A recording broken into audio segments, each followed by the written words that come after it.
আমার জীবনের বাস্তব এক ঘটনা। বগুড়ায় কয়েক মাস আগে আমার এক মাহফিল শেষে যখন ছাত্রদেরকে পাগড়ি প্রদান করতেছিলাম, হাফেজ ছেলেরা পাগড়ি নিতেছিল, নাম বলতেছে এক এক ছেলের মাথায় আমরা পাগড়ি পড়াচ্ছিলাম, আলেম ওলামারা সহ। হঠাৎ এক ছেলের নাম বলতেছে মুআজ রহমাতুল্লাহ আলাইহি, নাম বলছে, কিন্তু দেখি কোনো ছাত্র সামনে নাই।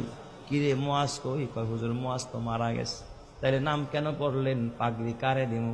কয় হুজুর পাগড়িটা হাতায়া দেন, মুআজের মা পর্দার আড়ালে বসে আছে, সেখান থেকে পাগড়ি গ্রহণ করুন। প্রত্যেকটা মানুষের দিল নরম হয়ে গেছে। পাগড়িটা হাতায়া একটা ব্যাগে দেওয়া হলো, ছোট্ট একটা বাচ্চা নিয়ে মুআজের মার কাছে পৌঁছায়া দিল। বয়ান শেষে আমি যখন খানা খাচ্ছিলাম, মুহতামিম সাহেবকে জিজ্ঞাসা করলাম, মুহতামিম সাহেব, জীবনে এই অভিজ্ঞতা আমার এই ফার্স্ট যে মৃত ছেলেকেও পাগড়ি দেওয়া হয়। এই কথা বলতেই মুহতামিম সাহেব দেখে কাঁদতেছে, বড় হাফেজ সাহেব পাশে বসা, সেও কাঁদতেছে। আমি কই কাঁদেন কেন? কয় ওস্তাদ, এই মুআজ হলো আমার মাদ্রাসার 1 নম্বরের ছাত্র, আমাদের সম্পদ ছিল। আমার ছেলের জন্য আমার এত মায়া লাগে না যতটা মায়া আমার এই মুআজের জন্য। আমি বললাম এত কি গুণ হয় এই মুআজের? কয় ওস্তাদ, মুআজ 18 মাসে কোরআনের হাফেজ হয়, জীবনে পাগড়ি ছাড়া নামাজ পড়ে নাই, মুআজের বাবা নাই, মুআজের মা বড় অসহায়, এই মাদ্রাসা লিল্লা বোর্ডিং এ মুআজ রে এতিমখানায় ফ্রি খাওয়াই আমরা, চিকিৎসা পর্যন্ত আমরা করাই। আমি বললাম তাহলে মুআজ কেমনে মারা গেল? কয় হুজুর কিছুদিন আগে চিকুনগুনিয়া জ্বর হয়েছে, আমরা ওর মারে খবর দিলাম, বললাম মুআজের মা মুআজের বাসায় নিয়ে যান, চিকুনগুনিয়া জ্বর হয়েছে। মুআজ বাসায় যাইতে চায় না। কয় ওস্তাদ, বাসায় গেলে জামাতের সাথে নামাজ পড়তে পারি না, ফজরের নামাজটাও জামাতে পড়া হয় না, আমারে বাসায় দিয়েন না, মরে যাইতো মাদ্রাসায় মরবো, বাসায় যাব না। হুজুর কসম আল্লাহ, আর এই মুআজ ওর পুরা মাদ্রাসায় আর একটা সুনাম।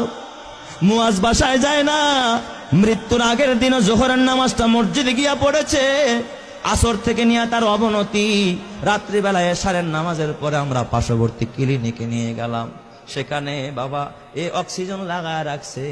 প্রায় গভীর রাত্রে মুআজ ওই রাতে ইন্তেকাল করেছে।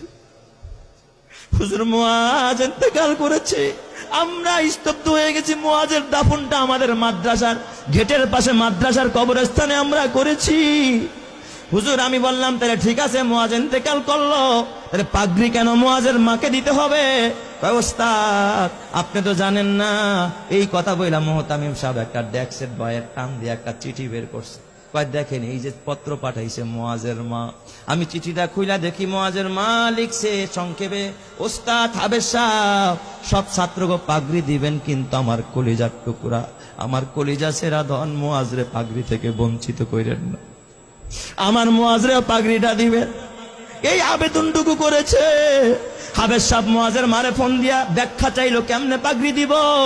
মুআজের মা ফোনের মাধ্যমে জানায়, ওস্তাদ এই দুনিয়া আমার মা নাই, বাবা নাই, চাইছিলাম আমার মুআজ আমারে দাফন করবে, আমার সন্তান আমারে জানাজা পড়ে আমারে কবরে রাখবে, কিন্তু আমার মুআজ যে আমার আগে চলে যাবে আমি মা ভাবতে পারি না। এই দুনিয়ায় এখন আর আমার কেউ নাই, দুনিয়া আমার স্বামী নাই, আমার মা নাই, বাবা নাই, আমার কলিজার টুকরা মুআজও চলে গেল।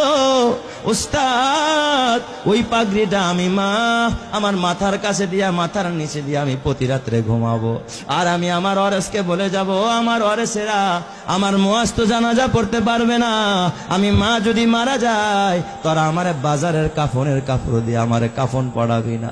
আমার মুআজের যে পাগড়িটা মাদ্রাসা থেকে পাইছে, আমি মাকে আমার কলিজার টুকরার পাগড়িটা দিয়ে আমি মারে কাফন পরায় আনছি। আমি এই পাগড়িটা কাফনের কাপড় হিসাবে ব্যবহার করব, এই জন্য আমি শুধু পাগড়িটা চাই। ও আমার মা গো, কালকে যদি মরে যাও মা, নাকের ফুল থাকবে না, কানের দুল থাকবে না, গলার মালা থাকবে না, হাতের বালা থাকবে না মা, খালি হাতে যেতে হবে মা।